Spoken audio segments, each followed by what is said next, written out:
대강절 세 번째 주일입니다.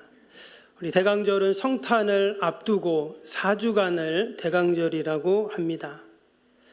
그런데 우리의 세상의 달력으로는 지금이 한 해의 마지막 달이죠. 그래서 지금 우리는 다 한 해를 마무리하고 또 정리한, 사실 분주한 그런 시간들을 보내고 있습니다. 여러분, 성서 정과를 보면 이제 그 교회력으로는 여러분, 이 대강절이 새로운 해의 시작입니다. 그래서 이 대강절은 시작과 마지막이 공존하는 아주 신비로운 그러한 절기입니다. 세상 사람들은 다 송년, 망년으로 모임이나 만남이나 또 소비로 바쁜 시간들을 보내는 이때 교회는 새로운 해를 시작하면서 벅찬 기대와 또 거룩한 꿈을 품고 한 발 한 발 내딛는 시간이 바로 이 대강절입니다. 무엇보다 우리는 이 대강절에 성탄의 주님을 기다리고 있습니다. 우리도 지금 기다리고 있지만 성경에 나오는 이스라엘 백성들, 지난 수백 년 동안 이 성탄을 기다리고 또 기다렸습니다. 그들이 기다린 이유는 이미 구약에 바로 구세주 그리스도 메시아가 오실 것이라는 예언의 말씀도 있었지만 그들의 삶이 지금 너무나 힘들었기 때문입니다. 그래서 이 힘들고 어려운 자신들의 삶을 해결해 줄 메시아를 기다리고 있었던 것이죠. 그런데 오늘 말씀에 보면 그들이 그렇게 학수고대하던 그리스도 메시아가 탄생한다라는 소식을 지금 전해주고 있습니다. 그 내용이 오늘 읽었던 10절, 11절 말씀이죠. 하나님이 보내신 천사들이 하는 말입니다. 천사가 이르되 무서워하지 말라. 보라, 내가 온 백성에게 미칠 큰 기쁨의 좋은 소식을 너희에게 전하노라. 오늘 다윗의 동네에 너희를 위하여 구주가 나셨으니 곧 그리스도 주시니라. 그리스도가, 구주가 나셨다, 이렇게 지금 천사들이 얘기하고 있습니다. 그 성탄의 밤 들에서 양을 돌보고 있던 목자들에게 천사들이 했던 이야기죠. 구세주가 나신다, 바로 우리 주님이 탄생하신다는 기쁨의 소식을 전해주었습니다. 근데 사실 이 이야기는 천상의 노래였어요. 이어지는 13절에 보니까 뭐라고 합니까? 호련히 수많은 천군이 그 천사들과 함께 하나님을 찬송하여 이르되, 그랬죠. 하늘에 셀 수도 없는 수많은 천군과 천사들이 지금 다 동원되어서 주님의 성탄을 찬양하고 있다 하는 것입니다. 여러분, 지금 하늘에서 셀 수도 없는 어마어마한 그 천군과 천사들이 다 동원되었습니다. 주님의 성탄을 찬양하고 기뻐하기 위해서입니다. 그들이 온갖 악기를 동원해서 찬양을 합니다. 아마 하늘이 진동하는 그러한 소리가 울렸을 것입니다. 그러면 2000년 전에 바로 성탄하신 주님이 바로 그러한 모습으로 오셨다는 거예요. 성탄의 주님은 결코 시시하게 이 땅에 오신 것이 아닙니다. 사람들을 생각하기에 예수님이 마구간에서 태어났다, 또 이스라엘에서 가장 촌인 베들레헴에서 태어났다, 그래서 마치 그 예수님의 태어나심이 너무나 미약하고 초라하고 보잘것없다, 이렇게 생각을 합니다. 그러나 실제로 예수님의 탄생은 세상의 어떤 아기의 탄생과도 비교될 수 없는 어마어마한 축하 이벤트로 시작이 되었습니다. 일단은 수백 년, 아니 그 이전부터 예수님의 탄생을 고대하고 기다렸고, 또한 그 예수님이 탄생할 때 하늘의 천군 천사들이 다 동원되어서 주악에 맞춰 그 천군 천사 찬양대가 찬양을 하면서 예수님의 탄생을 맞이했다라는 것입니다. 여러분, 세상 어디에도 이처럼 축하를 받으면서 태어난 아기는 없을 것입니다. 또 동방의 박사들이 예수님께 와서 귀한 예물을 올려드렸습니다. 누가복음엔 안 나오지만 마태복음에 보면 그 동방에서 온 박사들이 황금과 유향과 모락을 가지고 예수님께 바치죠. 당시에 이 예물들은 아무나 가질 수도 없고 살 수도 없고 주고받을 수도 없는 그러한 예물들이었습니다. 그 말은 예수님께서 그러한 예물을 받으실 만한 분이다라는 것을 증거하는 것이죠. 여러분, 왜 예수님의 탄생에 이처럼 하늘의 천군 천사가 다 동원되어서 또 동방의 박사들이 와서 그 귀한 예물을 다 바치면서 이처럼 예수님의 탄생을 기뻐하고 또 즐거워하고 있을까요? 오늘 말씀을 통해서 우리가 예수님이 이 땅에 오신 그 이유에 대해서 우리는 알게 됩니다. 오늘 14절을 다시 한번 보겠습니다. 14절 보시면 예수님이 이 땅에 오신 이유에 대해서 말씀합니다. 지극히 높은 곳에서는 하나님께 영광이요. 지금 예수님이 이 땅에 오신 이유가 뭐냐면 예수님이 이 땅에 탄생하신 성탄이 하나님께 영광이 된다는 것입니다. 우리는 해마다 연말이 되면 방송국이나 또 가요계, 영화계 이런 데서 시상식을 하는 것을 우리가 이제 보게 되죠. 그때 그 시상을 하는 사람들이 나와서 막 인터뷰를 하잖아요. 소감을 이야기합니다. 그때 아무아무에게 감사합니다. 또 이 자리에 있게 하신 부모님께 감사합니다. 근데 그 중에서 어떤 분들은 이제 신앙을 가진 분들이잖아요. 뭐라고 합니까? 하나님께 영광을 돌립니다. 이런 소감과 인터뷰를 하는 것을 우리가 종종 보게 됩니다. 이 말은 내가 이 상을 받는 것이 하나님이 지금까지 나를 도와주셨고 하나님의 은혜여서 하나님께 영광을 돌립니다. 이러한 고백인 것이죠. 여러분, 동일하게 우리가 2021년 이제 3주 정도밖에 남지 않았는데요. 우리가 지난 한 해를 돌아보면서 하나님이 우리의 가정, 또 우리의 일터, 또 주님의 교회, 이민족 가운데 우리가 많은 어려움이 있었지만 그럼에도 불구하고 여러분, 하나님이 도와주시고 선하게 인도하셔서 지금 저와 여러분들이 여러분 이 자리에 있는 줄로 믿습니다. 때문에 우리 성도들은 늘 하나님께 영광을 돌리는 자가 되어야죠. 처음도 하나님께 영광, 마지막도 하나님께 영광. 예수님이 이 땅에 태어나신, 성탄하신 이유가 하나님께 영광을 돌리기 위해서라는 것입니다. 여러분, 왜 예수님이 태어난 게 하나님께 영광이 될까요? 오늘 말씀해 보면 예수님은 하나님의 뜻을 이루기 위해 이 땅에 오셨기 때문입니다. 여러분, 여기서 영광이라는 단어는요, 독사라는 헬라어인데요, 도케아라는 단어에서 나왔습니다. 그 뜻이 뭐냐면 생각, 의견 이런 뜻이 담겨 있어요. 때문에 독사라는 말은 영광, 광채 또는 영화 이런 뜻이 있지만 생각이라는 단어가 이 안에 의미가 있어요.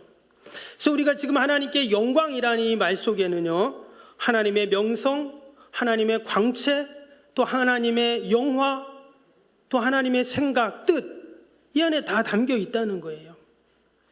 예수님이 이 땅에 오신 이유가 무엇인가?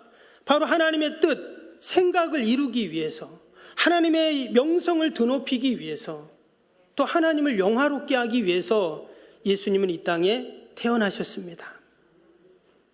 여러분, 저와 여러분이 이 땅에 왜 태어났죠? 우리도 다 하나님께 영광을 돌리기 위해 여러분 이 땅에 태어났는 줄로 믿습니다. 요한복음 17장 4절에 보면 아버지께서 내게 하라고 주신 일을 내가 이루어 아버지를 이 세상에서 영화롭게 하였사오니 그랬습니다. 예수님이 십자가를 앞에 두고 기도하시는 이제 그러한 장면인데요. 그때 예수님이 그렇게 고백을 한 거예요. 하나님이 나에게 이루라고 보내신 그 일을 내가 다 이루었기에 이렇게 하나님의 영광을 돌립니다. 이렇게 기도를 하셨어요. 예수님이 이 땅에 오신 이유, 분명히 하나님이 맡겨주신 뜻이 있고 하나님의 계획이 있고 사명이 있었다는 거예요. 때문에 예수님은 이 땅에 하나님의 뜻을 이루기 위해 성탄을 하신 것입니다. 그리고 그 일을 다 이루셨기에 하나님을 영광스럽게 하신 것이죠. 하늘보좌를 버리고 이 땅에 오시기까지 그렇게 중요한 일이 예수님에게 맡겨지신 거예요. 여러분, 그 일이 과연 무엇이었을까요? 오늘 말씀해 보니까 그 일은 바로 우리를 구원하시는 일이었습니다. 오늘 11절 말씀 다시 한번 보시면 뭐라고 말했습니까? 오늘 다윗의 동네에 너희를 위하여 구주가 나셨으니 곧 그리스도 주시니라 했어요. 예수님이 이 땅에 오신 이유, 하나님의 뜻, 그 하나님의 계획이 무엇이었냐면 우리를 구원하시는 것이었다는 거예요. 예수님이 우리를 구원하기 위해 구주로 지금 오셨다, 이렇게 지금 말씀하는 것입니다. 더 쉽게 말하면 예수님이 십자가에 죽기 위해 이 땅에 오셨어요. 인간의 죄와 허물과 타락과 불순종으로 인해서 하나님과 분리되고 죄의 사실에 매여서 늘 이 땅에서 아픔과 상처와 고통 가운데 험한 길을 갈 수밖에 없는, 그래서 결국은 죽음에 이를 수밖에 없는 우리 인생들을 하나님이 불쌍히 여기셔서 그 아들을 이 땅에 보내신, 바로 성탄하게 하신 것이라는 거죠. 그래서 주님이 우리를 위해 대신 십자가에 죽으시고 우리에게 사죄의 은총을 베풀어 주셔서 이제 우리는 여러분 날마다 하나님께 영광을 돌리게 됐는 줄로 믿습니다. 근데 하나님 입장에서 보면 어떻습니까? 하나님 입장에서는 그 아들을 십자가에 내어주어야 하는, 죽게 해야 하는 너무나 슬픈 사연이 이 성탄 가운데, 이 성탄의 스토리 가운데 담겨 있는 것입니다. 그래서 우리는 성탄절날 주님의 성탄을 생각하며 기뻐하고 즐거워하고 또 너무나 행복하지만 사실 이것은 성탄 이야기의 절반에 불과합니다. 또 다른 성탄의 절반은 가슴이 메어지는 이야기로 가득합니다. 그것을 우리는 그의 양부모인 마리아와 요셉 가운데서 발견할 수 있어요. 여러분, 만삭이 된 산모가 나귀를 타고 여행을 합니다. 여러분, 그것이 성탄의 길이에요.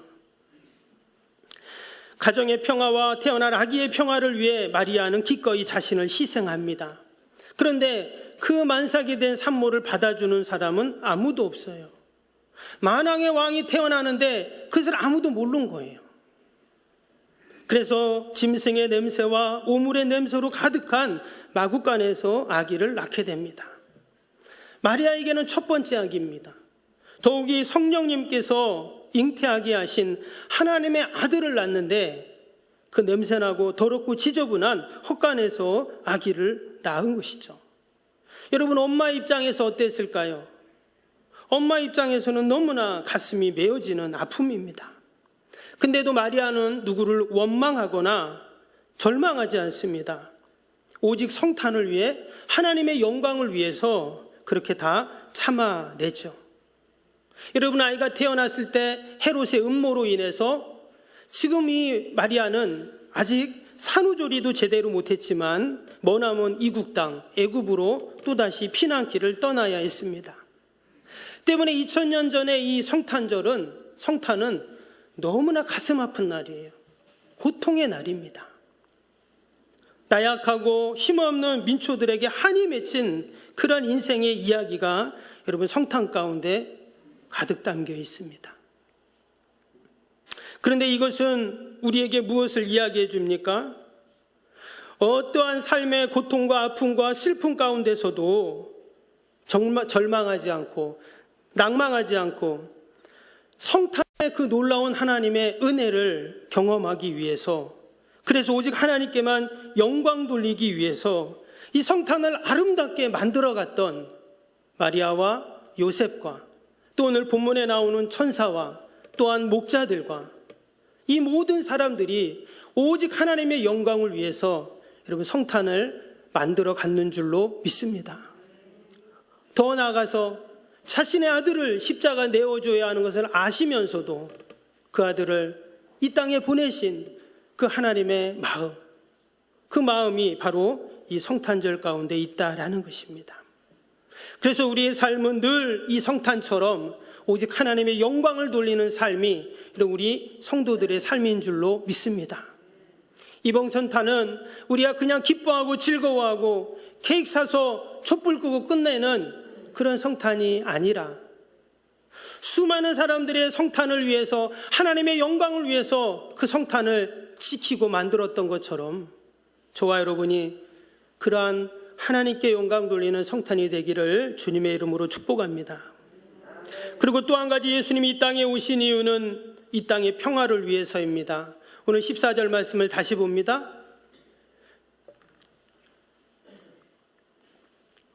지극히 높은 곳에서는 하나님께 영광이요 땅에서는 기뻐하심을 입은 사람들 중에 평화로다. 당시 이스라엘의 역사적인 상황은 평화를 간절히 원했습니다. 로마가 전 세계를 지배하면서 그들도 평화를 외쳤습니다. 그러나 그들이 원했던, 그들이 외쳤던 평화는 어떤 평화입니까? 힘과 무력으로 만드는 평화였습니다. 때문에 그 평화를 라틴어로 팍스 로마나라고도 말하고 또는 팍스 아우구스타라고도 말합니다. 당시의 황제가 아우구스투스였기 때문에 그가 만들어 놓는 평화라고 그렇게 이야기를 합니다. 근데 말씀드린 것처럼 이것은 힘으로 만드는 평화예요. 여러분, 힘으로 만드는 평화는 어떨까요? 일시적입니다. 또한 여전히 불안하고 걱정되고 언제 없어질지 모르는 평화인 거죠. 그러나 예수님이 이 땅에 우리에게 주시는 그 평화는 어떤 평화입니까? 평화의 왕으로 이 땅에 오신 예수님이 주시는 평화는 여러분 영원한 평화인 줄로 믿습니다. 여기서 평화라는 단어는 헬라어로 에이네라고 합니다. 이 에이레네는 결합하다, 연결하다 이런 뜻이에요. 마치 하나와 하나가 원래는 붙어 있는데 단절되고 끊어진 겁니다. 근데 그것을 연결하는 것, 이것이 에이레네예요. 그럼 왜 평화라는 단어를 이렇게 만들었을까요? 바로 범죄로 인하여 하나님과 원수되고 단절된 인간에게는 참된 평화가 없습니다. 아무리 우리가 평화를 만들고 또 만들고 만들어도 마치 그 팍스 로마나나 팍스 아우구스타처럼 내가 싸우고 전쟁을 해서 평화를 아무리 찾아와도 그 평화는 결국 껍데기의 평화일 뿐이라는 것이죠. 오직 하늘로 주시는 진정한 평화가 없이는 여러분 온전한 평화는 불가능합니다. 세계 곳곳에서는 수도 없이 평화를 외칩니다. 그러나 그 뒤를 보면 늘 자신들의 유익을 위해 살상용 무기를 만들고 또 다른 전쟁에 준비를 하는 것들을 우리는 보게 됩니다. 여러분, 진정한 평화는 우리가 어디서 얻어야 할까요? 오직 하나님께서 하늘로부터 우리에게 주시는 평화가 참된 평화인 줄로 믿습니다. 하나님은 그 아들을 이 땅에 보내주시어서 진정한 평화, 바로 하나님과 내가 분리되었던 그 중간에 예수님께서 십자가로 하나는 내 손을, 하나는 하나님 손을 붙잡고 우리를 연결시켜 주시어서 우리에게 진정한 평화를 여러분 허락하셨는 줄로 믿습니다. 때문에 성탄절은 어떤 날입니까? 평화의 날입니다. 평화가 시작된 날입니다. 온전한 평화가 이 땅에 임한 날이다라는 것입니다. 인간의 심리를 연구했던 프로이드가 인생을 이렇게 말했습니다. 인생은 어두운 지하실에서 끊임없이 갈등하는 존재이다. 마치 깜깜한 지하실에서 과연 스위치가 어딨냐를 더듬고 또 더듬는 인생처럼 진정한 평안이 우리에게는 없다는 것입니다. 아무리 좋은 집에 살고 아무리 좋은 차를 타고 아무리 좋은 학교를 가고 좋은 직장을 가고 좋은 옷을 입어봐도 온전한 평화가 없다는 거예요. 잠시 잠깐 기분 전환은 되고 좋을지 몰라도 하나님이 우리에게 주시는 그 평안과는 비교할 수 없는, 우리는 진정한 평화를 세상에서는 보장받을 수 없다는 것입니다. 여전히 그 스위치를 더듬거리는 그 염려와 걱정과 근심과 두려움 가운데 살 수밖에 없는 우리의 인생들입니다. 여러분, 몇 년 전 매일경제신문에 이런 기사가 나왔습니다. 서울대학교 다니는 학생들의 절반이, 그러니까 2명 중에 1명이 우울증을 겪고 있다고 합니다. 우리나라에서 최고의 대학인데 아무 걱정 없고 그 학교 가면 다 행복할 것 같은데 그렇지 않다는 거예요. 도리어 취업난 때문에, 과열된 학점 경쟁 때문에 스트레스를 받아가지고 평범한 대학생들보다 더 많은 그러한 불안과 우울 증세를 보이고 있다고 합니다. 더욱이 2.1% 학생들은 아주 심각할 정도로 우울 증세가 나와서 자살 충동까지 느꼈다고 그렇게 보고를 하고 있습니다. 사람마다 다 자신들의 상황과 또 상대적으로 처한 상황이 다릅니다. 그러나 공통적인 것은 뭐냐면 사람들 마음속에 평안이 없다는 거예요. 늘 뭔가를 염려하고 걱정하고 두려워하며 산다는 거예요. 건강 때문에, 자녀 때문에, 물질 때문에, 아니면 죽음 때문에, 아니면 내일에 대한 불확실성 때문에 다들 그런 염려 가운데 살고 있다는 거예요. 여러분, 진정한 평안은 어디서 올까요? 결코 내 안에서 찾을 수가 없습니다. 근데 오늘 말씀해 보면 천사가 그 답을 우리에게 주고 있어요. 오늘 10절 말씀을 다시 한번 보겠습니다. 10절에 뭐라고 합니까? 천사가 이르되 무서워하지 말라. 보라, 내가 온 백성에게 미칠 큰 기쁨의 좋은 소식을 너희에게 전하노라. 그리고 이어지는 11절이요. 오늘 다윗의 동네에 너희를 위하여 구주가 나셨으니 곧 그리스도 주시니라. 밑에 14절도 봅니다. 지극히 높은 곳에서는 하나님께 영광이요 땅에서는 하나님이 기뻐하신 사람들 중에 평화로다 하니라. 여러분, 그리스도가 복된 소식이고 또한 나를 구원하시기 위해 이 땅에 오셨고 이 땅에 평화를 주시기 위해서 탄생하셨다라고 말씀합니다. 때문에 예수님은 공고한 삶, 불안과 초조와 염려 가운데 하루하루를 살아갈 수밖에 없는 우리 인생들에게 여러분 진정한 평안을 주시기 위해 오신 우리 주님이신 줄로 믿습니다. 예레미야 29장 11절에 보면 나 여호와가 말하노라 너희를 향한 나의 생각은 내가 아나니 재앙이 아니라 곧 평안이요. 하나님이 우리를 향하신 그 마음은 재앙과 염려와 걱정 속에 사는 것이 아니라 늘 평안을 누리면서 살아가는 것이라고 말씀합니다. 이사야 선지자는 이사야서 9장 6절에 이렇게 말했습니다. 하나들을 우리에게 주신 바 되었는데 그의 이름은 평강의 왕이라 할 것임이라. 여러분, 그냥 평강도 아니고 뭐라고 했습니까? 평강 중에 최고의 평강인 평강의 왕이라고 지금 성탄의 주님을 이야기하고 있습니다. 부활하신 주님이 제자들에게 나타나셔서 처음으로 하신 말씀도 요한복음 20장 19절에 보면 이날 곧 안식 후 첫날 저녁 때 제자들이 유대인들을 두려워하여 모인 곳에 문들을 닫았더니 예수께서 오사 가운데 서서 이르시되 너희에게 평강이 있을지어다. 예수님께서 부활하신 주님께서 제자들을 만나 가장 먼저 하신 말씀이 평안이었다는 거예요. 왜냐? 평안이 가장 중요하고 평안이 가장 필요하고 평안이 가장 소중하기 때문입니다. 근데 그 평안을 누가 주시냐? 바로 우리 주님이 우리에게 주시는 줄로 믿습니다. 우리가 성탄을 기다리고 소망하고 또한 우리가 기대하는 이유가 여기에 있습니다. 우리가 간절히 바라는 그 평안이 우리 주님께 있기 때문이에요.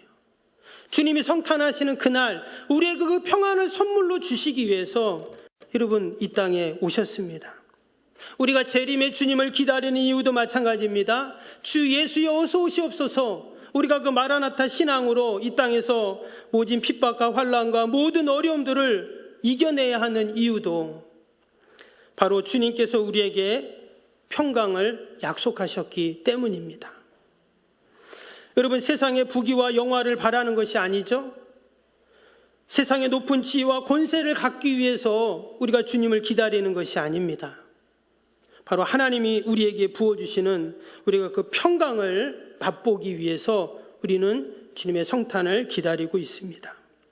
요한복음 14장 27절에 보면 평안을 너희에게 끼치노니 곧 나의 평안을 너희에게 주노라. 내가 너희에게 주는 것은 세상이 주는 것 같지 아니하니라. 너희는 마음에 근심도 말고 두려워하지도 말라.